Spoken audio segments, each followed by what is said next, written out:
But she's already I do. Regos and Yeah.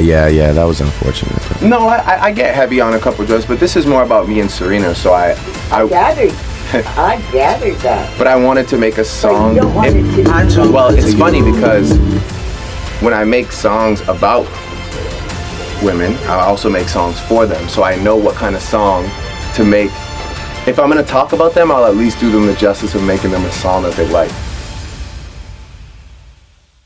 Y'all, this feud just took a turn nobody saw coming. You thought the Kendrick versus Drake battle was intense? Think again, because now Serena Williams is stepping into the ring, and she is not playing. After Drake's not-so-subtle shots at her during his Australian tour, the internet is in flames. But wait until you hear what Serena did in response, because this might just be the most savage move we've seen in a long time. And oh, you won't believe how Kendrick reacted to this mess. Grab your popcorn, because we're about to break down every single jaw-dropping detail. Okay, so let's rewind to the moment that sent shockwaves across social media. Drake was on stage in Brisbane, soaking up the spotlight as usual, when he made a speech that seemed innocent at first, until you really listened. He started thanking the real ones who never turned on him, and if you've been keeping up, you already know who that shade was meant for. Yup, he was taking a direct shot at those who sided with Kendrick Lamar in their rap war, including none other than Serena Williams. Now, for those who don't know, Serena and Drake go way back, and their history,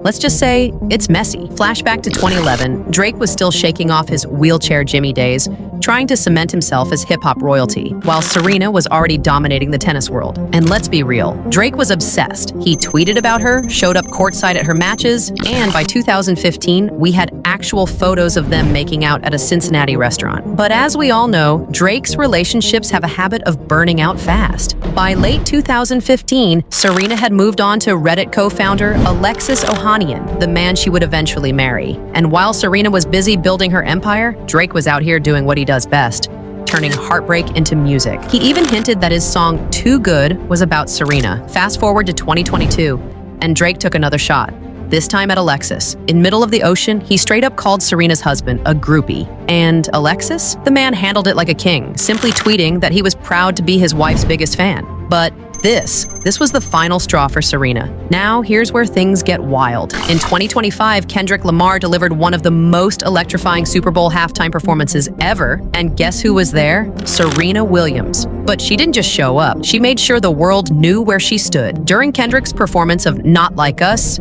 aka the song that absolutely destroyed Drake, Serena hit the infamous C-Walk.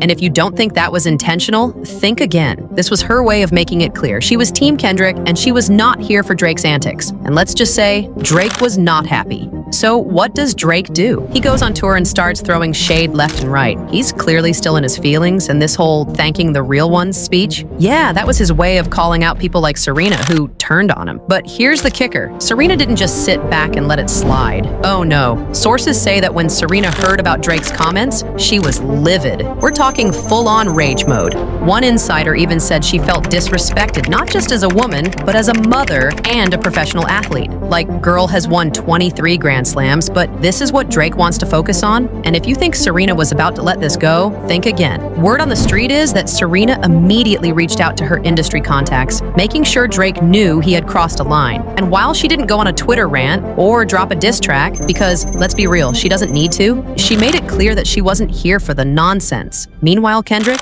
he's just sitting back, watching the chaos unfold. Sources say he doesn't even need to respond because Serena's doing the work for him. And honestly, that's gotta sting for Drake. To make matters worse for Drizzy, Not Like Us recently hit 1 billion streams on Spotify, while his own numbers have reportedly taken a hit. And remember that tour he had to postpone? Yeah, insiders say the backlash from this feud played a big role in that decision. Oh, and let's not forget Serena's little moment at the ESPYs, where she straight up told the world, if there's one thing I've learned this year, it's that you should never pick a fight with Kendrick Lamar. And then she hit him with, they not like us, they not like us, they not like us. Who? Absolute chills. So now the big question, was Serena right to take a stand? Should Drake have just let it go? Or is this just the beginning of an even bigger battle? One thing's for sure, this feud is far from over, and with both Drake and Kendrick rumored to be dropping new music soon, you know we'll be here to break down every single subliminal, every response, and every shady move. Let me know what you think in the comments, and don't forget to hit that subscribe button, because trust me, you don't want to miss what happens next.